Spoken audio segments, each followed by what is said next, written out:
안녕하세요. 꾸알여사입니다.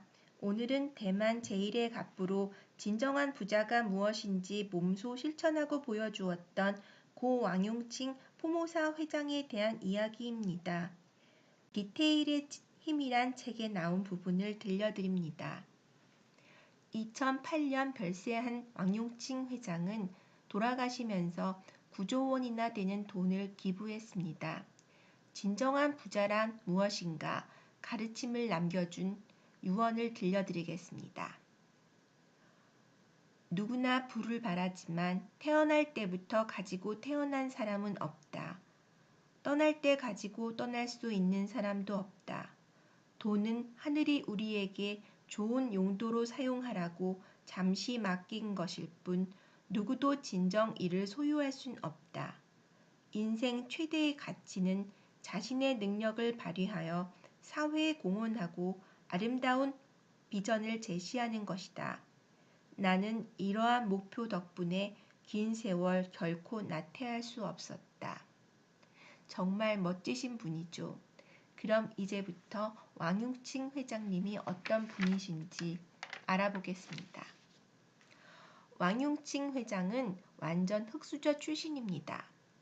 집이 어려워서 학교도 제대로 다니지 못하고 일찍부터 장사를 시작했는데 자본금이 거의 없이 쌀가게부터 시작했어요. 그런데 주변에 쌀가게들이 워낙 많아서 경쟁이 치열했습니다. 자금이 부족했기 때문에 좋은 곳에 자리를 잡을 수도 없었고 자신은 차별화된 전략으로 나갈 수밖에 없다고 생각했어요. 쌀의 품질을 높이는 것과 서비스에서 살 길을 찾기로 했어요. 그 당시 1930년대에는 농사가 거의 수공 방식으로 이루어지던 시절이어서 추수한 벼를 모두 길가에 펴놓고 말린 다음 도정을 했기 때문에 이물질이 쌀에 섞일 수밖에 없었어요. 그래서 사람들은 밥을 짓기 전에는 꼭 쌀을 잃어서 이물질을 골라내는 수고를 해야 했어요. 엄청 불편한 일이었지만 파는 쪽이나 사는 쪽이나 당연한 일이라고 생각하고 개의치 않았지요. 왕용칭 회장은 여기서 사업의 실마리를 찾았습니다. 왕용칭은 이물질을 골라낸 후 판매함으로써 자기 상품에 차별화를 주었던 것이에요. 그리고 또 하나는 서비스의 질을 개선한 것입니다. 그 당시는 쌀을 사면 직접 갖고 가야 했는데 일하느라 바쁜 젊은이들을 대신해 쌀을 사는 것은 노인들 몫이었어요.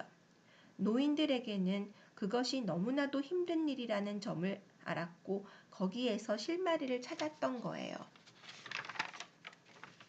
왕용칭은 배달 서비스를 시작했는데 이것이 대단히 획기적이었던 것이에요. 왕용칭의 서비스는 오늘날의 서비스에 비추어 보더라도 확실히 남다른 데가 있어요. 요즘에도 배달 서비스라 하면 고객의 집에 물건을 갖다 주거나 손님이 원하는 자리에 놓아주는 것으로만 그치지만 그는 처음 오는 손님의 집에 쌀을 배달해 줄 때마다 그 집 독의 크기가 어느 정도인지, 식구는 몇 명인지, 어른이 몇 명이고 아이가 몇 명인지, 그리고 식사량이 얼마나 되는지 세세히 기록하고 이 기록을 토대로 손님의 집에 언제쯤 쌀이 떨어질 것인지를 예측해서 그때가 되면 손님이 가게에 찾아오기도 전에 미리 알아서 배달해 주었다고 합니다.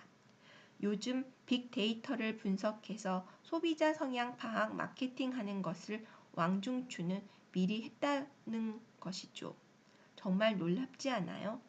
뿐만 아니라 왕용칭은 손님이 쌀독에 쌀을 부어달라고 할 경우 쌀독에 쌀이 남아있으면 그 쌀을 모두 퍼내고 나서 쌀독을 깨끗이 닦고 새 쌀을 먼저 담은 후에 남아있던 쌀을 그 위에 부어주었습니다.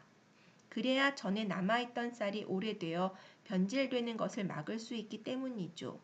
손님들은 이렇게 세심한 왕용칭의 배려에 감동해 입소문을 내고 더 많은 손님을 데리고 왔습니다.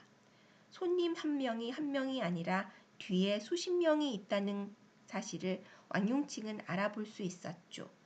손님들에게 쌀을 배달해 주면서 대부분의 가정이 근근히 생계를 이어간다는 사실을 알게 된 왕용칭은 그 자리에서 쌀값을 요구하지 않고 먼저 외상으로 쌀을 내준 다음에 여유가 생기면 돈을 지불할 수 있도록 배려해 주었습니다.